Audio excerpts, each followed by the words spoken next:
Sebab ada tiga yang memberi kesaksian di dalam surga, Bapa, Firman, dan Roh Kudus. Dan ketiganya adalah satu. Terus sampai kata di bumi. Oke. Dan ada tiga yang memberi kesaksian di bumi. Nah, ada keterangannya di bawah nih. Ayat 7 sampai 8 dari mulai kata di dalam surga sampai di bumi. Keterangannya apa? Bagian ayat ini tidak terdapat dalam naskah-naskah Yunani yang paling tua dan tidak pula dalam terjemahan-terjemahan kuno, bahkan tidak dalam naskah-naskah paling baik dari Vulgata. Vulgata itu apa ya? Vulgata itu Bible dalam bahasa Latin. Oh, oke. Baca lagi. Terus? Bagian ini kiranya asli sebuah catatan di pinggir halaman, salah satu naskah terjemahan Latin yang kemudian disisipkan ke dalam naskah-naskah oleh penyalin dan akhirnya bahkan disisipkan ke dalam beberapa naskah Yunani. Karenanya bagian ini pasti tidak asli. Apa? Pasti? Tidak asli. Tidak asli itu apa? Palsu. Nah, itu yang ngomong kan, bukan saya. Jahatnya. Kok jahat? Nih. Inna ad-dina 'inda Allahil Islam.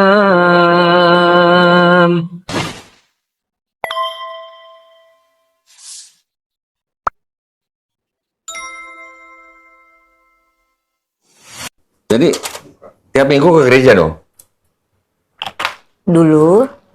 Oh, sekarang udah nggak? Karena tadi kayak kita ke gereja karena orang tua sih sebenarnya basicnya, gitu loh. Jujur amat sih. Iya dong, kita harus jujur. Jujur banget. Kita harus jujur. Tapi ngomong-ngomong, Krisan ini kesini orang tua tahu nggak? Enggak. Nggak tahu. Terus lagi mau belajar Islam juga nggak tahu. Wah, minggu lalu sempat ngomong kayak ada kemungkinan untuk pindah, aku bilang gitu. Cuman aku juga ada kemungkinan iya dan enggak juga gitu loh. Aku bilang gitu. Karena aku kan masih nyari tahu, masih belajar. Tanggapan orang tua gimana? Oh, mak saya. Hah? Emaknya mau pingsan? Enggak. Oh, belum. Keren langsung pingsan. Sedih. Pastilah. Iya. Sebagai orang tua sedih. Papa? Udah meninggal. Oh, udah nggak ada. Oke. Mama sendiri berarti ya? Mama tinggal sama kakak? Ya, kita masih bareng-bareng. Oh, semuanya? Oh, kakaknya dua-duanya belum ada yang merit? Ada satu baru merit Februari. Oke, pengantin baru dong ya? Tapi masih satu rumah, tapi dia istrinya di Cilacap, jauh. LDR. Serius? Beneran, aneh kan? Ngapain jauh-jauh amat Cilacap? Nggak tahu. Istrinya asli Cilacap? Iya, ketemu di Tasik, kan dia kuliah di Tasik, abang aku. Oh. Terus ketemu pas kuliah, baru nikah kemarin Februari. Istrinya orang Cilacap? Orang Tasik sana, Cilacap. Lah saya gedenya di Cilacap. Walah. Nah, kalau orang Cilacap bilangnya walah gitu. Cilacapnya di mana istrinya? Apa sih Dayuh gitu? Dayuh. Aku baru sekali itu doang sana. Dayuh. Belum pernah dengar. Dayuh. Dayuh gitu tulisannya. Jadi kayak pegunungannya gitu. Oh, bukan di kotanya. Bukan. Jadi kayak pokoknya dari Tasik ke situ 2 jam pokoknya. Ya, bisa sekitar 2 jam lah. Dari Banjar ya sekitar 2 jam. Iya, deket. Udah pernah ke Cilacap? Iya, kemarin karena nikahan itu. Oh, nikahannya di sana? Oh, terus main kemana di Cilacap? Nggak main mana-mana. Ke Bendem nggak? Enggak, orang Nggak ke Pantai Teluk Penyu? enggak. Oh. Pokoknya sana nggak enak aja. Itu kasus. Jangan kalau kasus. Ya nggak, bukan kasus sih. Kalau kasus nggak bisa diceritain. Dadakan gitu loh. Oh, dadakan. Info ini dadakan. Kakaknya sendiri? Tahu apa Krisan mau belajar Islam? Tahu. Gimana? Marah-marah? Enggak. Dicitak nggak? Enggak dong. Oh, enggak dong. Berarti kakaknya sayang semua dong berarti ya? Kayak ya udah hidupmu gitu, kayak okay. lebih gitu sih. Dia bukan yang dekat banget sama kakak, enggak. Tapi kayak ya udah kamu udah gede, ya udah urus sendiri lah gitu, kayak nanggung sendiri kalau cuman mamanya aja yang sedih ya? Gitu. Udah dilahirin, digedein, disekolahin, dikasih makan, gedenya ninggalin agama orang tua gitu. Bener gak sih kalau bilang agama orang tua, bener gak kira-kira? Bener sih, karena agama turunan kan. Agama turunan? Agama turunan, aku sih nganggapnya gitu sih. Kan kita lahir nggak bisa milih kan. Iya, bener, kok tahu sih? Lahir nggak bisa milih. Itu di Islam punya pemikiran atau pemahaman begitu loh. Oh. Setiap manusia kan lahir nggak bisa milih mau jadi orang. Kamu ibunya suku apa? Jawa. Jawa mana? Imogiri. Imogiri. Bantul. Oh, Jogja ya? Iya, Jogja. Ya? Oh, Jogja. nah ya kan?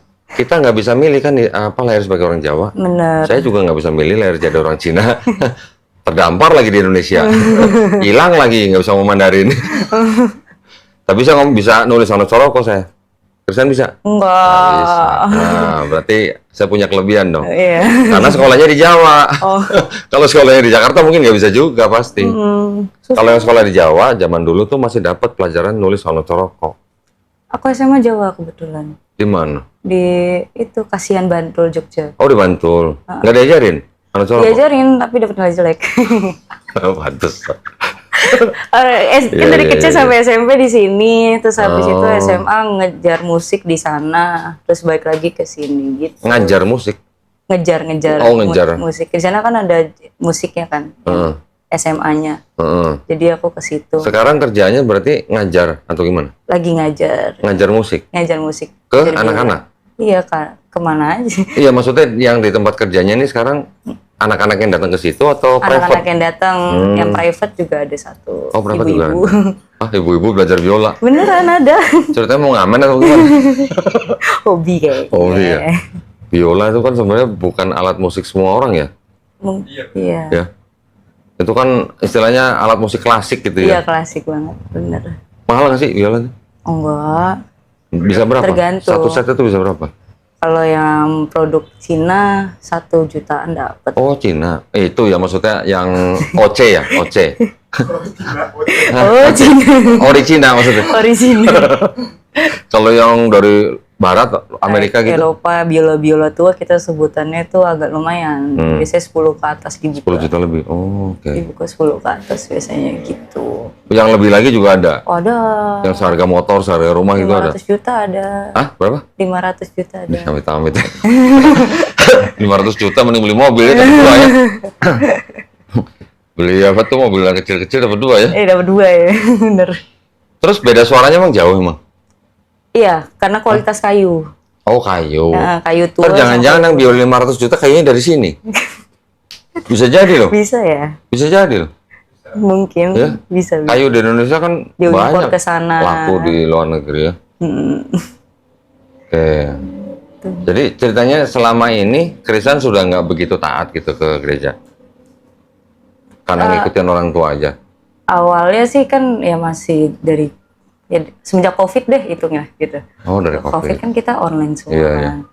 Nah, terus ada satu waktu kerasa COVID, waktu udah akhir-akhir aku boleh ke gereja kan. Mm-mm. Ya biasa Natal, Oh. Pasca gitu-gitu udah mulai bisa. Natal sama Pasca doang? Baru itu. Sebentar. Ini minumnya kok diumpetin sih? Jadi sih mana? Sebentar, sorry mam. Ini taruh sini nih. Nggak apa-apa. Nah, taruh. Makasih. Aduh, ini cuma ada permen doang nih. Makasih banyak. Iya kok nggak ada cemilan ya? Ini ada cemilan nih mam. Wah, itu yang Hah, suka nyemil. buka lah. Ya orang lagi direkam masa nyemil. Nggak cantik banget lagi direkam nyemil. Terus gimana ceritanya? Sekarang kok mau belajar Islam? Sebenarnya yang aku ceritain di DM itu sih aku bingung. Jadi ada momen kayak akhir tahun lalu, Heeh. aku dapat mimpi kan. Dapat mimpi beneran. Jadi kayak aku dapat tiket nih. Heeh. Terus habis itu dapat tiket pesawat gitu. Terus ke Mekah. Ush, Sumpah. Aku kaget. Terus habis itu apa umroh tiba-tiba apa aja tuh? anak nggak tahu. Pokoknya dikasih tiket, aku ambil. Terus habis itu tiba-tiba udah nyampe tuh di masjid yang ada apa namanya Ka'bah. payung-payungnya itu. Oh, payung-payung Madinah, Masjid Nabawi. Udah sampai situ. Panik kan, terus kebangun. Kok panik? Panik lah. Panik mau ditangkap apa maksudnya? Karena kayak ya aku kan seorang Katolik nih, gitu kayak aku ke tanah suci kok ya belum Oh, gitu, iya. kasarannya gitu kan. Terus kayak Iya. kok tiba-tiba ke masjid ini gitu kan. Ini salah server apa gimana? Salah server. kayak biar mengurai panik kan. Kayak bingung aku. Ini Enggak, maksudnya jangan-jangan yang ngasih tiket salah orang kali. Terus? kayak aku nanya kan ke teman-temannya dia kan. Terus kayak temanmu ada nggak sih pernah mimpi kayak gitu kan? Terus kayak nggak ada. Terus kayak aku mau nanya kan, maksudnya kayak aku mau nanya dari agama Islamnya juga, mau nanya dari agama sisi Kristennya juga, maksudnya biar adil gitu. Terus aku nggak dapet link ke sana, kasih sarannya gitu, kayak misalnya mau nanya, minta tolong ke temen, tolong dong nanya ini, gue nggak tahu nih harus gimana gitu kan, kayak nggak ada yang bisa bantu gitu loh. Kalau nanya saya, kalau saya sih bukan ahli tafsir mimpi ya. Tapi kalau namanya mimpi ya memang bisa berarti hanya bunga tidur lah. Iya, Ya banyak yang bilang gitu. itu bunga tidur. Bener. Pikiran yang terpendam juga bisa, keluar lewat mimpi, bisa juga. Tetapi kalau dalam Islam juga memahami mimpi juga bisa menjadi jalan hidayah, bisa. Tetapi juga harus hati-hati nih, hati-hati. Maksudnya gini, jangan nanti dikit-dikit bilang, oh mimpi saya melihat Nabi Muhammad SAW misalnya. Nah, itu harus benar-benar dipastikan gitu. Karena umat Islam kan tidak ada yang tahu mukanya Nabi seperti apa. Jelasnya gitu. Iya, jelas ya. Fotonya nggak ada, gambarnya nggak ada, lukisannya nggak ada. Kenapa nggak boleh dilukis, nggak boleh digambar? Karena takut nanti kita menyembah Nabi Muhammad SAW. Takutnya terjadi seperti umat sebelumnya gitu. Yang menyembah manusia yang dilukis gitu. Ya paham ya maksud saya. Jadi memang Nabi sendiri juga memang melarang melukis, menggambar dirinya supaya umat nanti setelah dia nggak ada, takutnya menyembah beliau gitu. Ya. Di dalam Islam kita paham begini. Apa istilahnya? Jin atau iblis itu bisa menyerupai siapapun dalam mimpi. Iya. Oke. Tetapi dia tidak akan mampu menyerupai Nabi Muhammad SAW. Nah, jadi kalau orang yang benar-benar mimpi melihat Nabi Muhammad SAW, kalau menurut saya orang yang benar-benar mimpi seperti itu, kehidupannya pasti akan jauh lebih berubah. Akan jauh berubah maksudnya. Jauh berubahnya pasti akan jauh lebih soleh gitu. Iya, iya. Dan belum tentu dia ceritain kalau dia benar-benar mimpi ketemu Nabi Muhammad SAW. Ya. Kalau dia mimpi yang lihat yang lain, oke, itu bisa karena bayangan dia atau pikiran dia. Tapi kalau istilahnya jin yang menyerupai seseorang juga bisa. Nah, jadi saya nggak berani jawab nih mimpinya Krisan ini artinya apa. Terus nanti saya harus bilang, oh berarti kamu harus masuk Islam. Ntar dulu. Ya, kita jangan terburu-buru atau jangan sembrono lah kalau masalah mimpi ya. Karena kan mimpi nggak ada ilmunya di sekolah ya. Nggak ada kan. Nggak ada. Itu kan boleh dikatakan apa ya? Ilmu psikologi aja kan paling banter gimana sih kalau bilang orang mimpi? Kan paling bilang hanya pikiran yang terpendam. Iya, terus bisa. Oke, tapi ya walau alam lah ya. Apa tuh? Tapi dari mimpi walau alam itu artinya hanya Allah yang tahu. Oh, oke. Ya, dari mimpi itu terus gimana kok Krisan bisa mengarah belajar Islam tuh gimana? Karena gara-gara di mimpi itu ada Masjid Nabawi gitu. Pertama itu, jadi dari situ kan aku mulai cari tahu tentang agama aku dulu dong. Kayak mungkin Sorry saya potong. Pernah nggak dengar deja vu? pernah Tahu kan? tahu di Javu. Siapa tahu nanti deja vu. Nah, kata temen-temennya juga kan kalau mimpi ke sana tuh kan nggak bisa menyerupai katanya. Ya. Aku juga nggak tahu kan maksudnya yang pokoknya di dalam Al-Qur'annya katanya kalau misal kamu mimpi ke sana tuh juga nggak mungkin semata-mata kamu dari setan itu katanya juga nggak mungkin. Iya, iya. Soalnya itu kan suci kan menurut gitu. Jadi kayak mungkin terus habis itu kayak pokoknya intinya dari situ terus aku belajar lah, kayak belajar agamaku dulu, ngedalamin agama. Mungkin aku disuruh ngedalamin, terus kayak pas ngedalamin kok malah makin banyak pertanyaan yang tadinya aku nggak tahu gitu. Boleh. Nah, sekarang mau tanya. Iya, itu Silakan. Mau tanya. boleh nggak sih? Diminum ya, diminum ya. Iya, iya. Tamu saya kalau nggak minum saya dimarahin loh. Wih, Iya tuh boleh tamu gitu, dikasih guys. air kok nggak diminum gitu katanya. Gitu kan. Mam, diminum mam. Apa yang mau ditanya coba? Titik puncaknya itu sih. Ya, ya, ya. Ya, tanyain ya. Setelah belajar kembali agamanya, baca Bible-nya nggak? Nggak baca Bible, siapa aku baca buku. Oh, baca buku. Baca buku terus kayak Tapi sebelum mempelajari ulang agamanya, Krisan kan sudah paham di agama Krisan itu ada konsep ketuhanannya, bener. ada konsep keselamatannya, ya kan? Udah paham bener? Gak tau lagi. Coba. Loh, kok nggak tahu lagi? Kan pasti paham Tritunggal dong, atau Trinitas dong. Trinitasnya itu malah jadi pertanyaan aku. Apa yang mau ditanya coba? Kayak, Anggap aja gua pastor. waduh. Nanti akhir-akhir gue bilang imani saja gua gitu. Banyak lagi. Coba kira-kira apa? Aku kayak konsep trinitasnya gitu kan. Kayak Allah, Bapa, dan Roh Kudus ya kan. Terus aku lihat kayak waktu itu lihat podcastnya Koko juga yang kayak sebenarnya kan kita nggak bisa apa sih waktu itu kata-katanya nggak ada yang bisa menggambarkan Trinitas itu dan kan aku terus habis itu ke perjanjian baru kan itu kan ada di saat perjanjian baru kan ke perjanjian lama nggak ada terus kayak apa maksudnya Trinitas ada di perjanjian baru? Iya Ayatnya konsep Trinitas ya di perjanjian baru. Terus aku baca bukunya itu bilang kayak perjanjian baru aja itu kan setelah Yesus nggak ada kan. Terus habis itu dibuat oleh Paulus gitu. Itu udah mulai mempertanyakan dulu.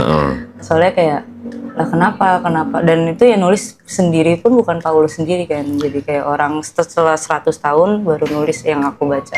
Gitu. Ya ada yang bilang karena kan itu kan dianggapnya di abad kedua. Tapi ada juga ahli perjanjian baru yang mengatakan bahwa surat-surat Paulus itu ditulisnya mulai dari tahun 48 Masehi. Ya, sampai kira-kira tahun 65 sampai tahun 67 Masehi.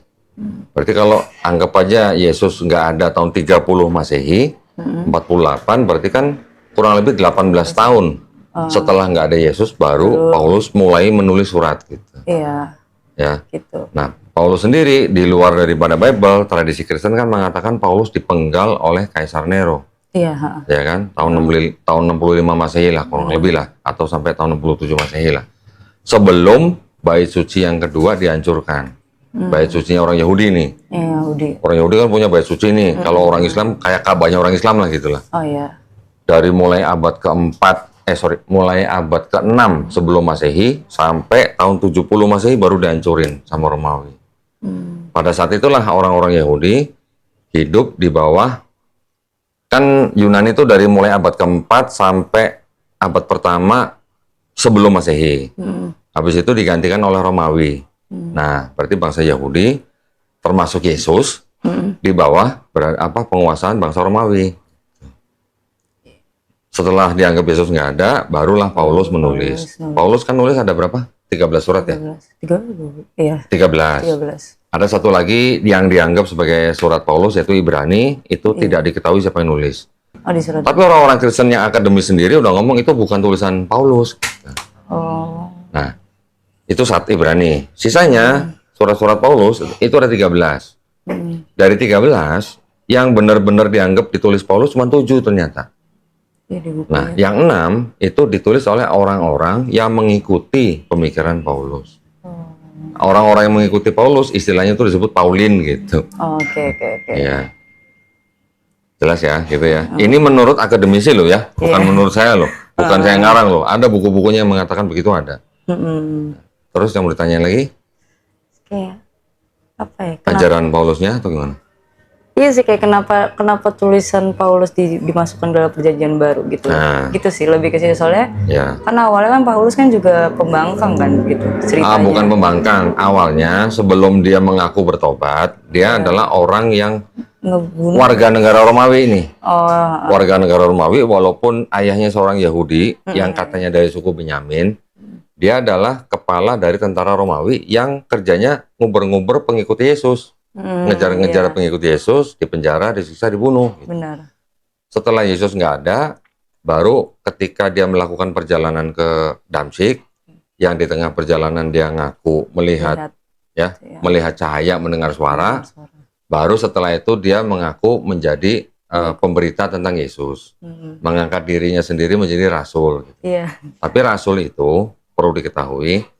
Kalau di tradisi Kristen, rasul itu adalah sebenarnya hanya disebut sebagai pengikut Yesus. Ya, pengikut bukan berarti ngikut secara fisik, tapi mengikut ajaran mungkin lah ya. Dianggapnya begitulah.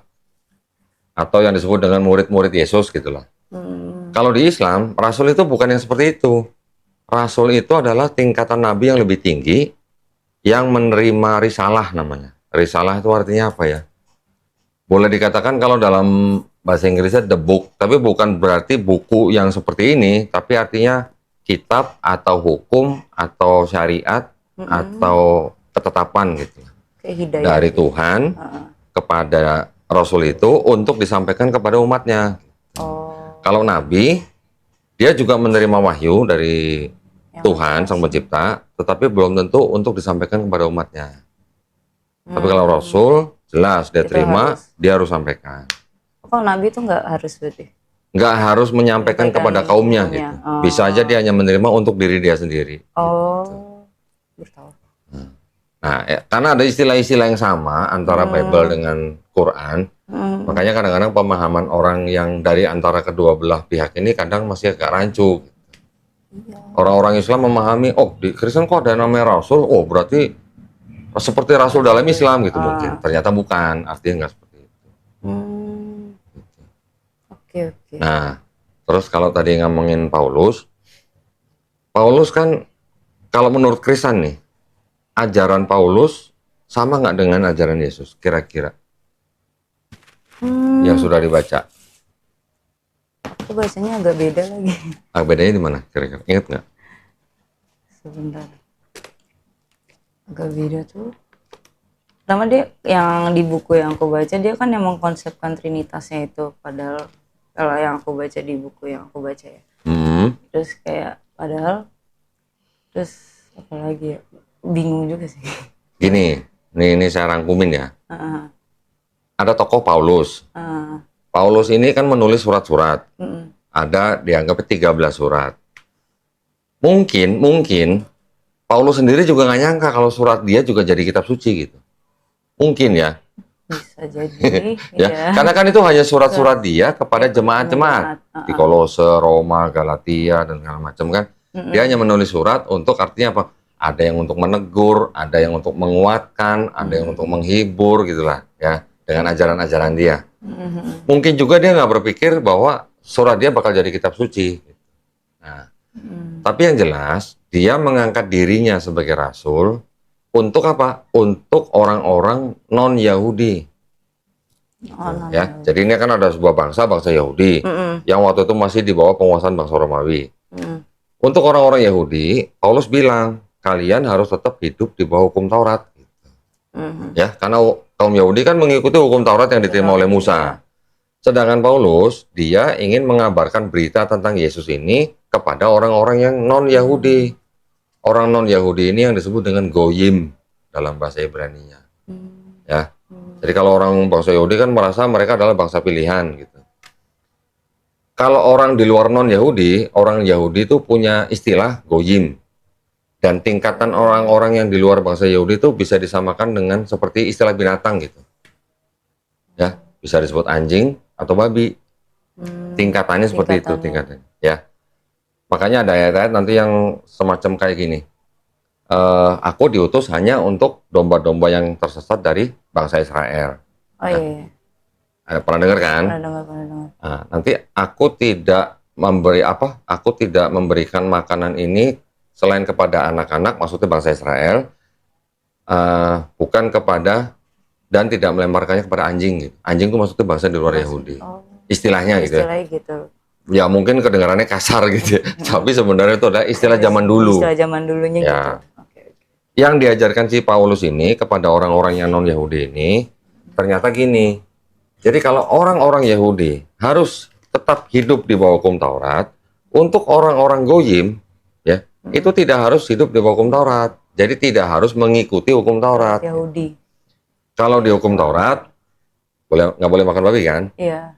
Sunat segala macam kan? Iya. Ada bersujud, wudhu dan segala macam. Pokoknya tradisi yang kalau diperhatikan itu mirip dengan Islam.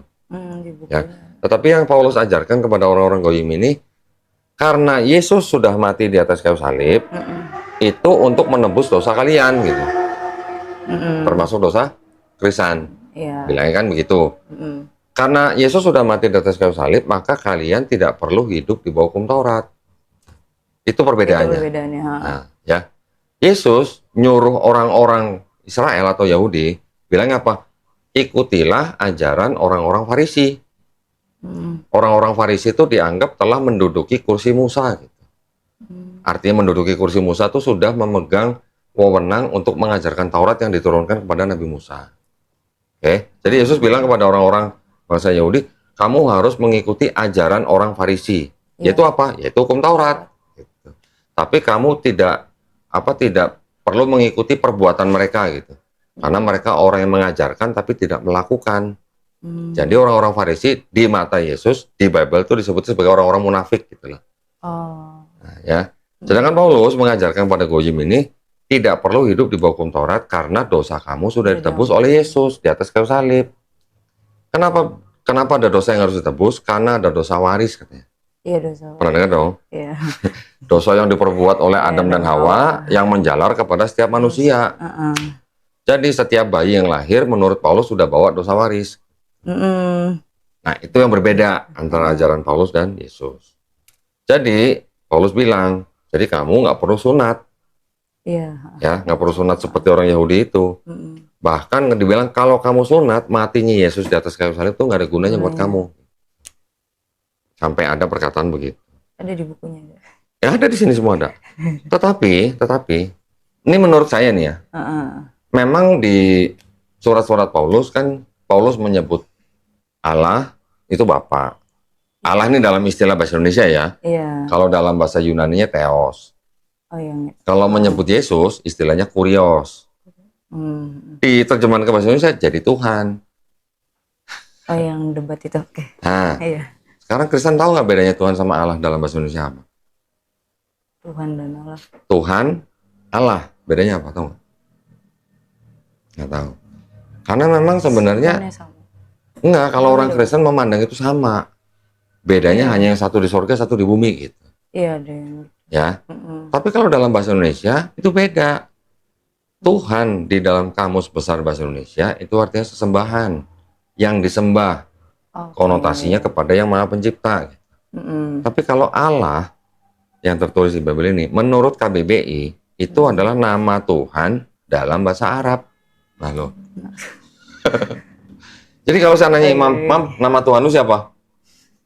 Siapa? Nama Tuhan lu siapa? Tuh, dia jawabnya gampang, Allah. Allah dan Allah itu sama, hanya pengucapannya sendiri.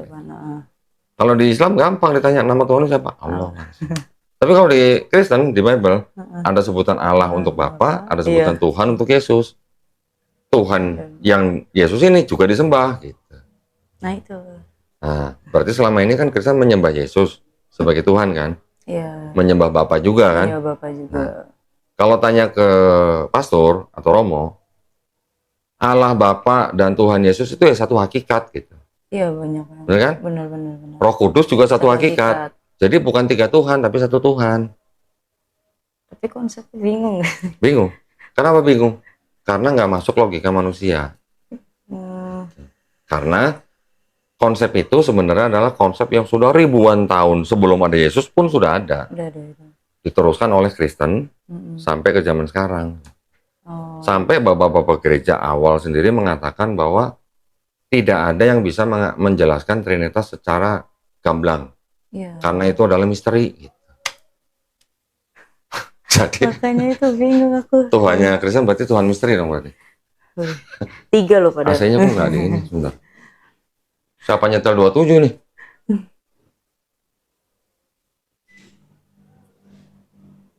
Tuhan Allah. Tapi emang susah ya konsep itu buat diterima ya. Iya. Karena aku sendiri kayak masih bingung gitu. Karena aku sempat nanya ke suster juga. Kayak Suster jawab gimana? Allah tuh ya yang di dalam kejadian itu ya menciptakan langit dan bumi gitu. Kejadian 1:1 sampai 3. Iya. Terus habis itu kalau Bapak ya apa Putra sih? Putra. Kenapa? Putra itu Putra apa bapak nih? Putra. Putra itu jadi Yesus sendiri. Jadi yang digambarkan. Nah, Roh Kudus itu katanya jadi kayak dia nganggapnya tuh kayak baca dulu. Aku boleh buka nggak sih? Imam mau kopi nggak? Benar. Bikin kopi deh. Woi. Mana ya? Aku nyatet. Kenapa nih? Oh, Roh Kudus manusia biar bisa. Roh Kudus bukan manusia. Maksudnya Roh Kudus itu biar manusia bisa merasakan kehadiran Allah Bapa gitu loh. Dijelasinnya tuh gitu. Tapi kayak kayak malah bukannya menenangkan deh, malah mempertanyakan lagi aku gitu. Nah, udah pernah tanya ke Romo belum? Belum lagi. Dapetnya ke suster aja itu jawaban Terus suster jawabnya gimana? Jawabnya gitu. Jawaban susternya. Jawaban suster gimana? Pokoknya kalau Allah Bapa menciptakan segalanya gitu kan. Lalu dia mengutus Yesus gitu, dan dia menyebutkan juga kalau Yesus itu 100% manusia dan 100% Allah di situ.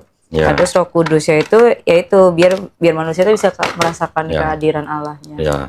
Kayak gitu. Karena Kristen memahami atau percaya bahwa Yesus itu ya Bapa itu ya Yesus, tetapi beda pribadi, ya. Kan Bapa bukan Yesus, Yesus bukan Roh Kudus bukan Bapa, tapi ketiganya adalah Tuhan. Itu konsep Trinitas. Berarti aku boleh nanya nggak sih? Terus kan waktu Yesus disalib kan dia bilang kan Allah kenapa Eli lama sabatani ya. Terus kayak jadi mikir ke situ dong. Kalau dalam konsep Kristen, mereka mengatakan bahwa yang berteriak itu adalah sisi kemanusiaannya. Gitu. Bisa gitu? Tanya dong pendetanya, aku tanya saya. Kan jadi, pas dia jelasin, jadi aku mikir ke situ kan lah. Yesus kan disalib, terus habis itu ditulis di dalam Alkitab juga kan, kalau Eli sabatani gitu. Berarti Allah kenapa kau meninggalkan aku gitu. Nah, terus kayak, jadi ini kayak malah jadi rancu nggak sih? Allahnya kemana gitu ya? Iya, jadi kayak ini Allah yang dimaksud kenapa gitu kan. Terus kayak nah, kalau misalnya seandainya benar Tuhan Yesus adalah seorang Tuhan, kenapa dia menyebutkan itu? Maksudnya yang logikanya gitu kan. Ya, jadi itu memang banyak teori lah ya. Banyak teorinya begini. Di dalam Kristen, mereka kan membangun teologinya mereka tuh kan ratusan tahun setelah Yesus nggak ada. Iya lagi. Ya. Yang merumuskan ini adalah gereja. Gitu. Yang merumuskan teologinya Kristen ya gereja, bapak-bapak gereja gitu. Pertama sekali mereka merumuskan sifatnya Yesus ini sama nggak sih dengan Bapa gitu. Artinya punya hakikat yang sama nggak sih dengan Bapa gitu. Jadi orang kita bilang, ini Yesus ini Tuhan apa bukan sih? Gitu. Nah, itu baru dirumuskan di abad keempat, tahun 325 di Konsili Nisea. Yesusnya tahun 30 Masehi, ini 325, berarti udah 300 tahun baru dikukuhkan bahwa Yesus itu punya hakikat yang sama dengan Bapa. Berarti Yesus juga Tuhan yang di bumi gitu. Iya. Dari 325 ke 381, berapa tahun tuh? Kira-kira hampir 60 tahun lah ya. Hampir 60 tahun dikukuhkan lagi, Roh Kudus juga Tuhan. Itu siapa yang menjadi? Gereja. Oh, gereja yang itu namanya konsili gitu. Konsili itu kalau di bahasa kita tuh muktamar lah. Ya, bikin muktamar rapat besar gitu lah. Rapat besar ya. 381, Roh Kudus juga baru dijadikan Tuhan atau dianggap sebagai Tuhan gitu. Kenapa ujuk-ujuk ada Roh Kudus? Tiba-tiba. Ceritanya agak panjang sebenarnya itu. Kalau tadinya Yesus dan Bapa aja, itu kan berarti belum ada Trinitas. Iya, belum ada Trinitas kan. Baru Duinitas dong, kan baru dua kan. Nah, Roh Kudusnya baru muncul di akhir abad keempat. Kalau ini menurut orang-orang akademisi juga ya. Kenapa ada pribadi ketiga gitu? Karena di daerah sekitar situ, Palestina, Mesir, naik ke atas atau ke sana dikit Persia, naik ke sedikit Babilonia, Sumeria, terus ke sana dikit bawahnya India, ke atas dikit Eropa, dan daerah sekitar situlah Mediterranean. Memang orang-orang situ zaman dulu sebelum Yesus pun sudah menyembah dewa-dewa yang 3 tapi 1 tapi 3. Ya kayak Trinitas. Kayak Trinitas gitu. Jadi sebelum ada Trinitasnya Kristen, itu ribuan tahun sebelumnya sudah ada Trinitas. Sudah ada konsep Trinitas. Gitu. Contoh misalnya di Babilonia. Ada Trinitas juga. Siapa Tuhannya? Namrus, Tamrus, Semiramis. Itu Trinitas pertama di bumi itu. Nanti di Mesir juga ada ribuan tahun sebelum ada Yesus. Siapa ininya Tuhannya? Osiris, Horus, Ra. Atau Isis. Pokoknya itulah. Nah, jadi konsep itu memang ribuan tahun sebelum ada Kristen sudah ada sebelumnya. Bahkan kira-kira yang paling dekat lah 600 tahun sebelum Yesus. Itu ada dewa yang disebut dengan dewa Serapis yang diangkat menjadi Tuhan tahun 305 sebelum Masehi, sebelum Yesus. 300 tahun sebelum Yesus sudah ada Tuhan yang diangkat menjadi Tuhan. Ada dewa yang diangkat menjadi Tuhan. namanya Dewa Serapis Hmm. di Mesir Iya, saya- yang mengangkat raja gitu. Oke. Namanya Raja Ptolemy. Raja Ptolemy ini adalah raja bonekanya atau raja yang diberikan kuasa oleh Yunani kuno. Pernah dengar Alexander Agung? Iya benar. Nah, Alexander Agung kan cukup sangat populer lah sebagai apa namanya pembuat strategi perang yang paling hebat gitu lah ya. Karena kan dia masih sangat muda, umur 20 tahunan, sudah bisa menguasai daerah segitu gedenya. Sampai ke Persia gitu. Persia yang waktu itu merupakan kerajaan yang paling kuat pun kalah sama Yunani kuno yang negara kecil gitu. Ya itu digerogotin kecil-kecil, perang sono perang sini kecil-kecil, akhirnya Persia sampai kalah. Ketika daerah situ semua dikuasain oleh Yunani, timbullah era Helenisme. Helenisme. Pernah dengar Dewi Helen? Eli? Dewi Helen pernah dengar? Belum. Dewa Zeus pernah dengar? Oh ya. Tahu dong. Tahu. Kalau Hercules pasti tahu. Udah lihat di. Nah, yaitu Hercules, Perseus, itu adalah anak-anak Dewa Zeus yang dianggap Dewa Zeus itu adalah dewa yang paling tinggi. Hmm. Bisa punya anak dari manusia yang menjadi setengah manusia, setengah dewa. Nah, bedanya apa sama Yesus? Nah, itu. Tapi suster juga bilang gitu loh, Yesus Iya. setengah manusia, setengah Memang. setengah Allah. Oke, kayak jadi gimana sih nih gitu. Nah, oke. Tadi Trinitas kan baru final di 381. Konsili Konstantinopel namanya. Kalau yang 325 Konsili Nikea namanya. Setelah itu kira-kira tahun 50 tahun setelah Konsili Konstantinopel bikin lagi konsili namanya Konsili Efesus. Menetapkan Bunda Maria sebagai bunda penghantar Tuhan ke bumi. Ya, Jadi kan. Bunda Maria adalah sosok yang sangat dihormati di dalam Kristen. Karena apa? Karena ada orang-orang Kristen pada saat itu yang menyembah Maria sebagai Tuhan. Oh, gitu. Jadi orang zaman dulu, bahkan Oke. pada zaman Yesus sekalipun, itu memang mudah sekali menuhankan orang sebagai dewa Kayak, gitu. udah kamu jadi Tuhan, Ya. gitu, nunjukin gitu. Dewa lah, dewa. Dewa. Ada contohnya nih begini. Ini contoh yang gampang, Mat. Siapa? Mati sebentar. Kisah para rasul apa ya? Iya, kisah para rasul sebentar. Pernah dengar Paulus dan Barnabas kan, tahu kan? Mereka sedang menyembuhkan orang. Ketika orang itu sembuh, orang-orang yang melihat Paulus menyembuhkan orang itu, Paulus dan Barnabas langsung disebut sebagai dewa. Kayak pernah denger deh. Barnabas disebut sebagai Zeus, Paulus disebut sebagai Hermes, dewa Hermes. Nah gitu. Jadi orang-orang pada zaman itu memang masih sangat kental dengan mudah sekali menuhankan manusia. Jadi kalau manusia punya kelebihan, dia bisa menyembuhkan orang atau dia bisa bikin sesuatu yang di luar akal mereka. Oh ini dewa nih. Gitu. Oh. Dewa-dewa lagi turun gitu. Itu emang kepercayaan Kepercayaan saat itu. Tapi pada saat ya, itu di daerah itu. Kayak gitu kan, lingkungannya. Iya. Oke. Jadi yang berasal dari Yunani kuno nih turun sampai ke daerah-daerah namanya daerah Mediteranian. Orang-orang jadi mudah menuhankan tuh orang yang punya kelebihan tertentu. 431. Ini yang saya omongin nanti Oke. boleh dicek di buku-buku Katolik. Bener apa enggak yang saya omongin? Ya, tadi 381 Konsili Efesus. Ntar aku Nah, yang paling penting nanti di Konsili 451 di Chalcedon. Kalsedon. Nanti bisa dilihat di rekaman videonya. Tenang aja. Oke. Ya. Aku mau Makanya nyatet. direkam. Oh, Biar nggak nulis gitu. iya, mau nulis aku, biar gak lupa. 451 di Chalcedon, gereja waktu itu merumuskan apa? Yesus itu punya duinatur. Duinatur. Duinatur itu artinya bersifat ganda. Oke. Sifat ganda artinya sepenuhnya manusia, sepenuhnya Tuhan. Gitu. Jadi pada waktu Yesus di bumi, dia sepenuhnya manusia, dia juga sepenuhnya Tuhan. Nah, itu makanya yang dijawab sama susternya mungkin. Susternya pasti jawab, Yesus itu manusia juga, Tuhan juga. Tetapi kalau kita pikir dengan apa ya?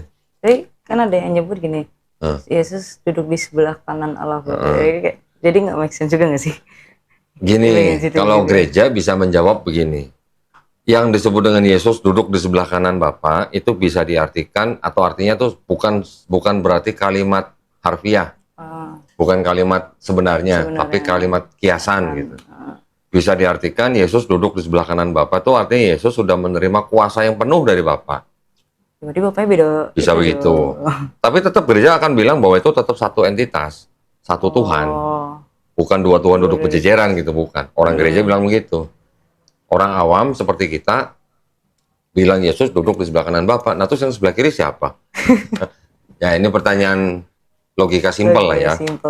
Jadi artinya memang sebenarnya ada 3 sosok Tuhan, tetapi oleh gereja dianggap bahwa ini bukan 3 Tuhannya, tapi 3 pribadinya.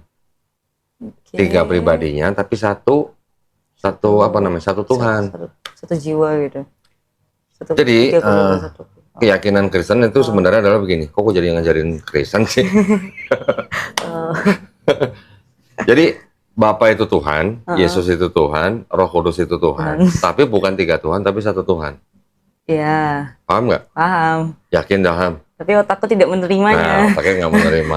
Pak, konsepnya tuh paham, cuma otakku langsung tidak menerimanya. Lanjut lagi.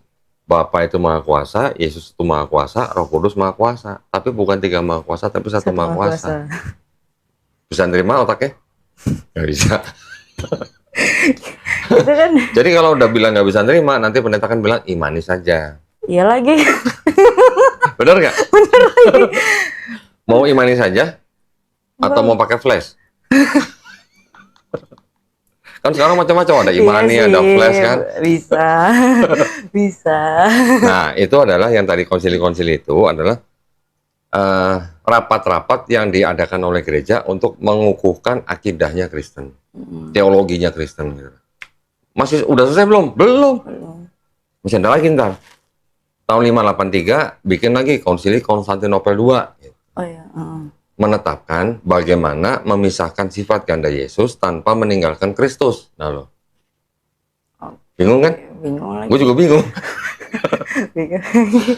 Udah selesai belum? Belum. Bikin lagi konsili 681. Di konsili Konstantinopel III yang menyatakan Yesus itu punya 1 kehendak apa 2 kehendak? Jawabannya 2. Gitu. Menurut gereja pada saat itu. Ada lagi nanti konsili 787, konsili Nisea II gitu. Bilangnya bagaimana menyembah Yesus sebagai ikon gitu. Ini adalah runtutan daripada apa ya, pembangunan teologinya Kristen. Tapi yang sebenarnya yang krusial adalah yang di awal-awal. Yang di konsili Nisea 325 itu, yang pertama kali mengukuhkan bahwa Yesus itu adalah Tuhan. Karena di luar daripada itu juga ada perintilan-perintilan yang seperti gini ya. Jadi seperti konsili Nisea 325 itu adalah konsili yang membersihkan bidat-bidat gitu. Tahu bidat dong? Bidat tahu nggak? Sesat. Gitu. Nah, yang sesat-sesat. Jadi konsili 325 itu memang untuk menyingkirkan pemahaman yang bilang Yesus bukan Tuhan. Siapa yang ngomong gitu? Ada kelompok lain, bilangnya kelompok Arianisme. Jadi kelompok ini yang diundang di rapat itu, jumlahnya tentu saja nggak sebanding gitu ya. Yang percaya Yesus Tuhan jauh lebih banyak, yang tidak percaya Yesus Tuhan jauh lebih sedikit. Akhirnya ditetapkan Yesus adalah Tuhan.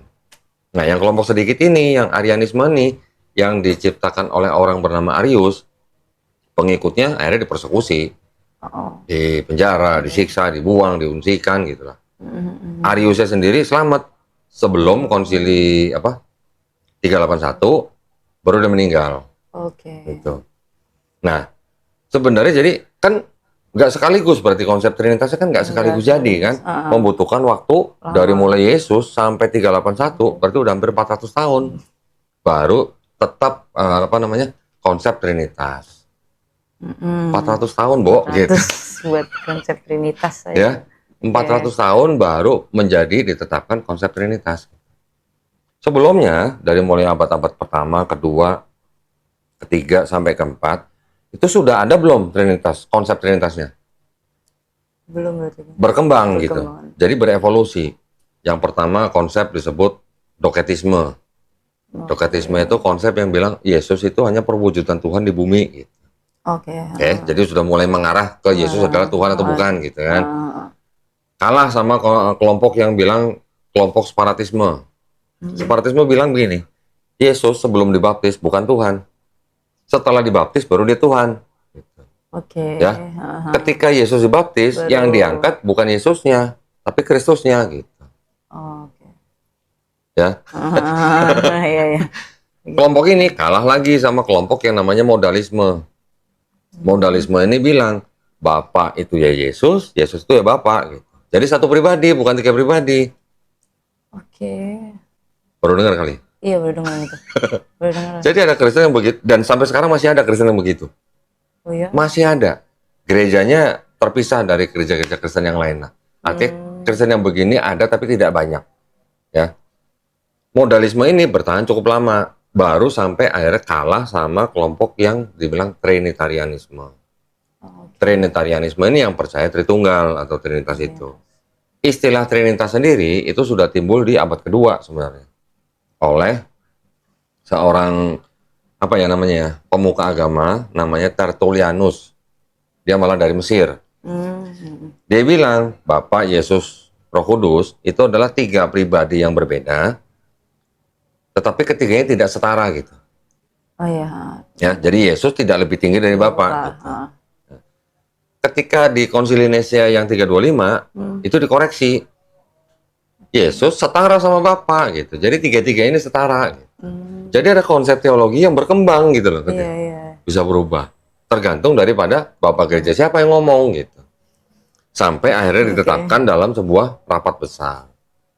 Yang difiksin yang itu. Yang ditetapkan itu yang menjadi akidah gereja. Gitu.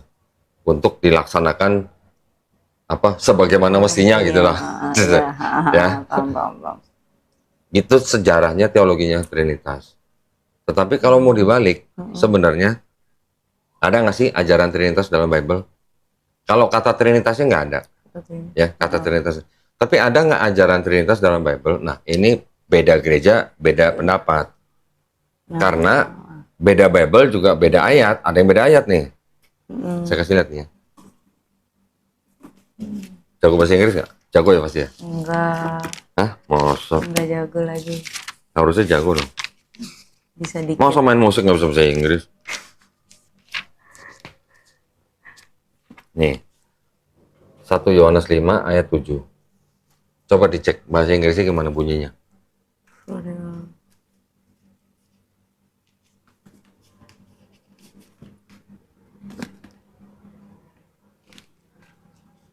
Oke. Apa kan ya? Apa? Apa coba bacain ayat 7? Aduh, jelek tapi nggak apa. For they are the three who bear witness in heaven, the Father, the Word, the Holy Spirit, and these three are one. Ada Father, the Word, and the Holy Spirit ya. Ada 3 sosok kan? Ayat itu yang dianggap sebagai bukti bahwa di dalam Bible Perjanjian Baru ada konsep Trinitas. Nah, itu buktinya itu teks itu. Ini Bible dari Bible KJV, King James Version. Ya, diterbitkan kira-kira tahun 1611. Ini ada Bible yang baru, lebih baru, namanya Bible New International Version. Oke. Di ayat yang sama, 1 John 5:7, coba baca, ada nggak Father, the Word, and the Holy Spirit? For there are three, the Trinity, the Spirit, the Word. The Word. And the Word and Ayat 7-nya. Oh, for there are three that testify. Ya, testify. Nah, ada nggak Father, the Word, sama Holy Spirit-nya? Enggak. Nggak ada. Kenapa? Ada catatannya nih di Bible ini, di bawah nih, yang di garis merah ini. Oke, Coba dibaca, apa? And there are three that testify on earth. They're not found in any Greek. They're not found in any Greek manuscript before the 16th century. Before 16th century. Sebelum abad ke-16. Bayangin. Kok berubah? Nah. Kenapa kalian merubahnya? Dosa tahu. Lalu. Ini sama-sama Bible kan? Iya. Ini Bible judulnya depannya, lihat. Holy Bible. Ini juga Holy Bible. Oh, ya kan tulisannya emas lagi. Tinta emas. Cinta emas. Tapi ada ayat yang berbeda, Iya. gitu kan? Nah, dia bilang apa? Ayat ini yang tadi ada kata-kata Bapa, Putra, Firman dan Roh Kudus. Terus, Ayat itu tidak terdapat di dalam manuskrip Yunani sebelum abad ke-16. Bayangin. Ini abad ke terbit abad 17. 11. Oh. Berarti apa? Berarti ada ayat ditambahkan. tambahkan. Kenapa manusia berani menambahkan ayat? Kan kalau dikatakan kalau di Al-Quran kan nggak boleh kan? Nggak boleh. Ya kan, kayak itu kan maksudnya ya dari Tuhan diyakini. Kan dikatakan gini, bahkan di Bible pun juga dikatakan juga celakalah manusia yang merubah-rubah. Dan atau menambahkan dan atau menguranginya kan. Iya. Jadi kalau sekelompok orang yang sedang membangun sebuah institusi atau agama, terus kemudian ada kekurangan-kekurangan teologi yang ternyata di kitab sucinya nggak ada, apa yang mau dilakukan? Ya ditambahkan. Itu. Teologinya. Gitu. Teologinya. Nah, Katolik kan? Pusing. Katolik kan? Udah lihat video saya ngasih lihat ini belum? Udah. Udah. Mau baca sendiri? Itu yang hilang ya? Hilang apa? Kitab yang iya bukan ya? Yang kitab yang hilang tuh apa sih? Hilang. Ada ayat yang apa sih? Ayat yang hilang. Apa sih? Iya. Apa sih? Tuh gue jadi panik. Kok panik? Mau dikejar-kejar Satpol PP apa? Maaf. Baca aja sendiri lah ya. Nanti bisa ngomong sama mamanya. Waduh. Ini apa? Oh, sebentar. Kitab suci. Katolik. Ini apa? Tidak untuk diperdagangkan. Pernah baca ini berarti? Nggak pernah. Belum. Ini Bible khusus untuk calon pastor. Oh, seminari itu gitu ya. Nah, ya. Ini kan dengan pengantar dan catatan lengkap 2009 dipersembahkan kepada siapa? Umat Katolik Indonesia Oleh siapa? oleh Direktorat Jenderal Bimbingan Masyarakat Katolik Departemen Agama Republik Indonesia. Resmi nggak kira-kira? Resmi dong. Resmi dong. Resmi dong. Saya bukain. Ayat yang tadi, yang 1 Yohanes 5 ayat 7. Nih, ayat 7 nih. Baca. Sebab ada tiga yang memberi kesaksian di dalam surga, Bapa, Firman, dan Roh Kudus. Dan ketiganya adalah satu. Terus sampai kata di bumi. Oke. Dan ada tiga yang memberi kesaksian di bumi. Nah, ada keterangannya di bawah nih. Ayat 7 sampai 8 dari mulai kata di dalam surga sampai di bumi. Keterangannya apa? Bagian ayat ini tidak terdapat dalam naskah-naskah Yunani yang paling tua dan tidak pula dalam terjemahan-terjemahan kuno, bahkan tidak dalam naskah-naskah paling baik dari Vulgata. Vulgata itu apa ya? Vulgata itu Bible dalam bahasa Latin. Oh, oke. Baca lagi. Terus? Bagian ini kiranya asli sebuah catatan di pinggir halaman, salah satu naskah terjemahan Latin yang kemudian disisipkan ke dalam naskah-naskah oleh penyalin dan akhirnya bahkan disisipkan ke dalam beberapa naskah Yunani. Karenanya bagian ini pasti tidak asli. Apa? Pasti? Tidak asli. Tidak asli itu apa? Palsu. Nah, itu yang ngomong kan bukan saya. Jahat nih. Kok jahat? Nih baca, perhatiin. Ayat ini kiranya aslinya itu berarti kan sebelumnya. Sebenarnya adalah sebuah apa? Catatan di pinggir halaman. Terus yang kemudian apa? Disisipkan. Ini ayat. Ini ada catatan kecil, disisipkan ke dalam ayat. Jadi catatan menjadi ayat, naik pangkat gitu. Bisa gitu. Aku bisa gitu. Keren juga. Keren dong. Umat-umat ini. Nah, berarti kan keren dong, ayat bisa naik pangkat jadi ayat, catatan bisa naik pangkat jadi ayat. Catatan itu adalah kan bisa juga pemikiran daripada si penyalin atau pemikiran daripada gereja atau yang bacanya juga bisa.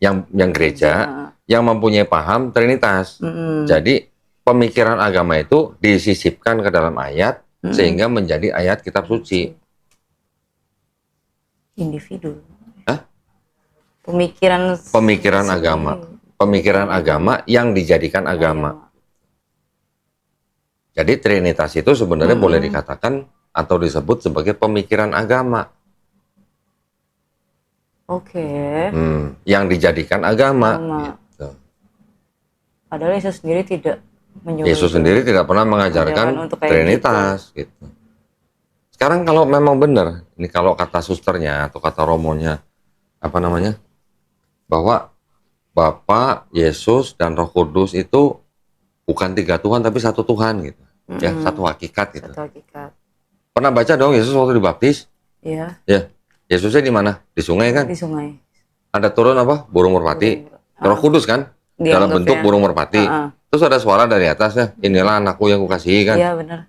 Ada suara di langit, ada burung merpati Roh Kudus, ada Yesus di sungai. Gimana bilang itu 1 gitu loh? Kalau itu 3-3-nya muncul bersamaan gitu. Nah itu. Nah itu. Mikir ke situ. Hah? Gue juga mikir. Nah, sebenarnya dengan logika yang simple, kan nggak masuk akal kalau dibilang 1 kan nggak masuk akal, orang 3-3-nya muncul bareng gitu di loh. satu waktu. Kecuali kalau cuman yang bisa dilihat orang hanya Yesus, dibilang bahwa Yesus itu penjelmaan Bapa di bumi, orang tidak bisa melihat Bapa, tidak bisa melihat Roh Kudus, mungkin masih bisa menerima dengan memaksa sedikit lah ya, dengan logika sekarang. Tapi kalau muncul bersamaan, gimana bilang 1? Gitu.